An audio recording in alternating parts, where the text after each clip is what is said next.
जी बिल्कुलु, काज़ीमद लॻे ॻोठ सलाह शाह में सैद बिरादरनि जे ॿिनि धुरियुनि में झेड़ो थी पियो। लठनि डंडनि लॻण सबबि एजाज़ शाह ज़ख़्मी थी पियो, जिन खे काज़ी अहमद इस्पताल आंदो वियो ऐं बाद में खेनि नवाब शाह रेफर कयो वियो।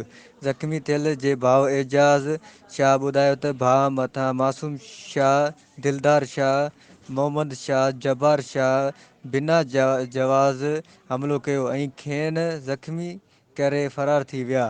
काज़ी अहमद थाणे ते जवाबदार ख़िलाफ़ NC दाख़िल कराई आहे। जवाबदार खे गिरफ़्तार करे असां सां इंसाफ़ कयो वञे। रिपोर्टर जगदीश कुमार ठाकुर, इबरत न्यूज़, काज़ी अहमद।